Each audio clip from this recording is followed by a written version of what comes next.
My name is Nick Brand. I'm the Director of Corporate Programs at the Chicago Council on Global Affairs, and thank you all for joining us this evening. I'd like to take this opportunity to welcome George Friedman to the Chicago Council. I believe it's his first time here, so thank you so much for being with us.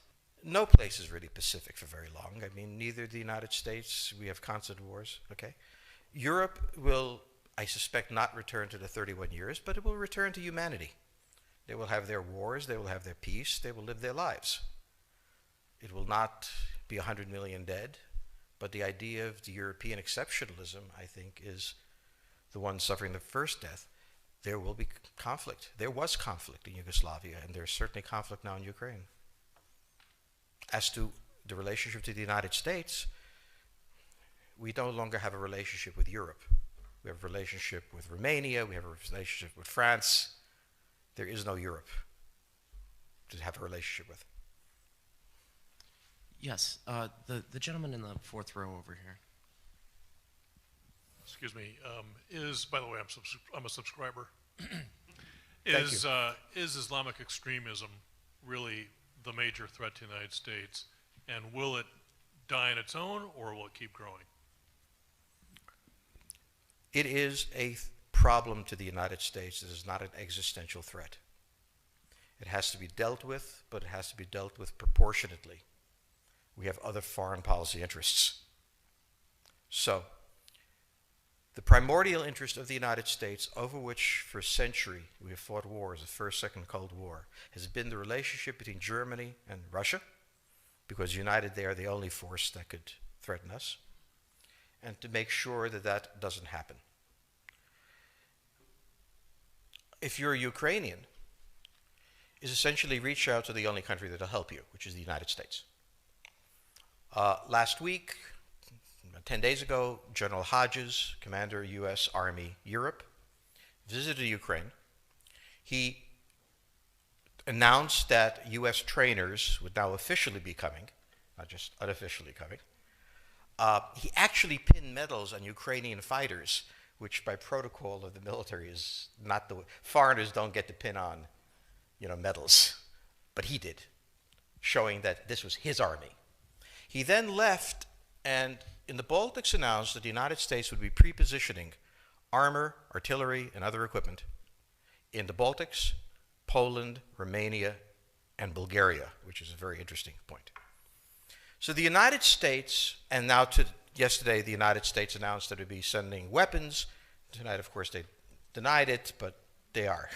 The weapons will go.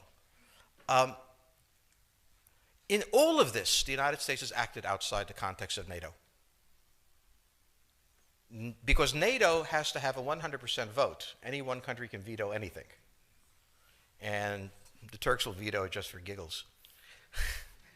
The point is that the United States is prepared to create a cordon sanitaire around Russia. Russia knows it. Russia believes that the United States intends to break the Russian Federation. I think that, as Peter Lorre put it, we don't want to kill you, we just want to hurt you a little bit. Either way, we are back at the old game. And if you go ask a Pole or a Hungarian or a Romanian, they live in a totally different universe from a German. And they live in a totally different universe from a Spaniard. So there is no commonality in Europe. But if I were a Ukrainian, I would do exactly what they're doing. Try to draw the Americans in. All right, next question, please. The United States has a fundamental interest. It controls all the oceans of the world. No power has ever done that. Because of that, we get to invade people and they don't get to invade us. It's a very nice thing. Maintaining control of the sea and control of space is the foundation of our power. The best way to defeat an enemy fleet is to not let it be built. The way the British managed to make certain that no European power could build a fleet was to make sure the Europeans were at each other's throats. The policy that I would recommend is the one that Ronald Reagan adopted toward Iran and Iraq. He funded both sides so they would fight each other and not fight us.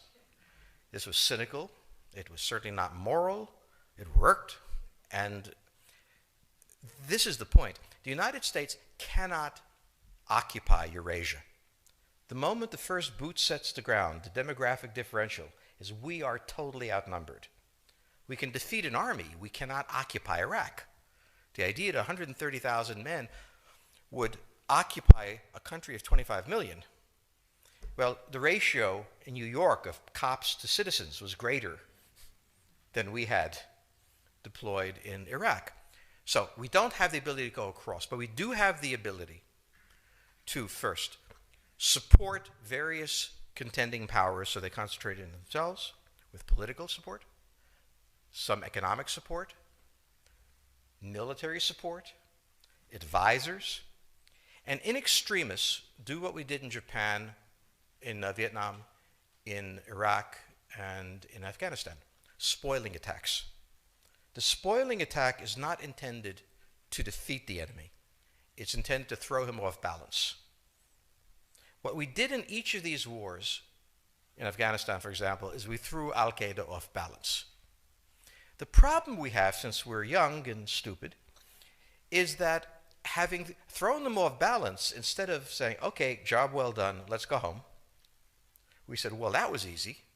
Why don't we build a democracy here? This was the moment of dementia that came in.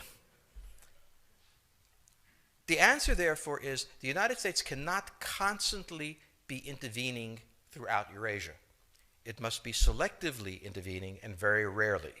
That is the extreme moment. We cannot, as the first step, send American troops. And when we send American troops, we have to clearly understand what the mission is, limit it to that, and not develop all sorts of psychotic fantasies. So hopefully we've learned that this time. It takes a while for kids to learn lessons. But I think you're absolutely right. We cannot, as an empire, do that. Britain didn't occupy India. It took various Indian states and turned them against each other and provided some British officers for an Indian army. The Romans did not send vast armies out there. It placed kings like, various kings it created under the emperor, and those kings were responsible for maintaining the peace. Pontius Pilate was an example. So empires that are directly governed by the empire, like the Nazi Empire, fail. No one has that much power. You have to have a level of cleverness. However, our problem is not yet that. It is actually admitting that we have an empire. So we haven't even gotten to that point where we don't think we can kind of go home and it'll be over and done. And so we're not even ready for chapter 3 of the book. Next question, please. Yes, the gentleman right here in the fourth row.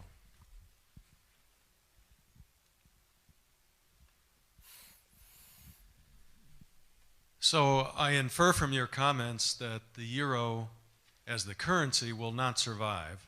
The question on the table for the Russians is, will they retain a buffer zone that's at least neutral? Or will the West penetrate so far into Ukraine that they're 70 miles away from Stalingrad and 300 miles away from Moscow? For Russia, the status of Ukraine is an existential threat. And the Russians cannot let go. For the United States, in the event that Russia holds onto the Ukraine, where will it stop? Therefore, it's not an accident that General Hodges, who's been appointed to be blamed for all of this, is talking about prepositioning troops in Romania, Bulgaria, Poland, and the Baltics. This is the intermarium, from the Black Sea to the Baltic, that Pilsudski dreamt of. This is the solution for the United States.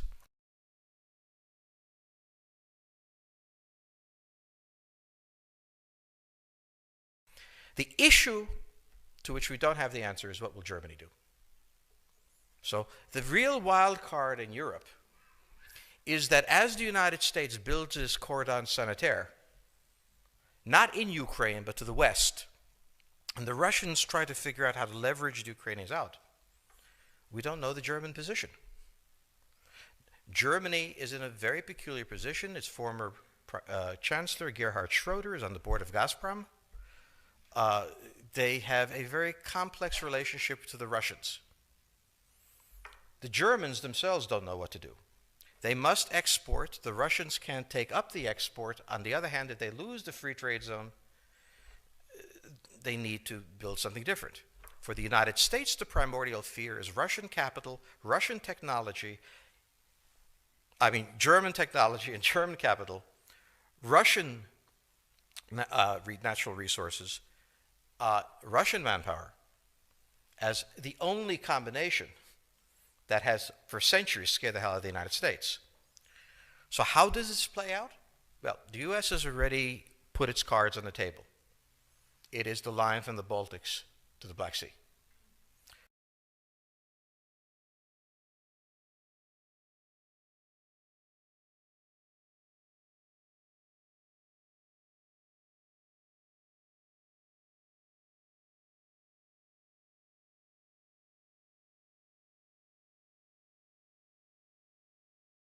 For the Russians, their cards have always been on the table. They must have at least a neutral Ukraine, not a pro-Western Ukraine.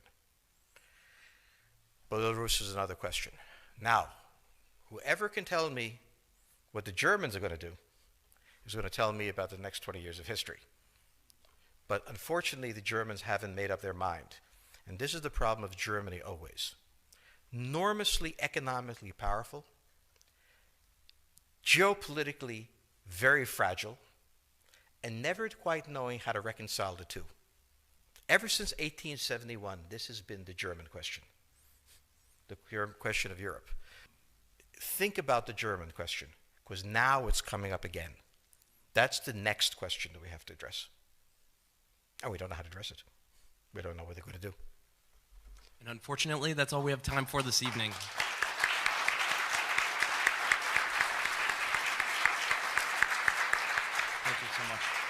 Thank you so much, George Friedman. He'll be signing copies of his book in the rear of the room. Thank you as well to the Chicago Club for co-sponsoring this evening. Good night.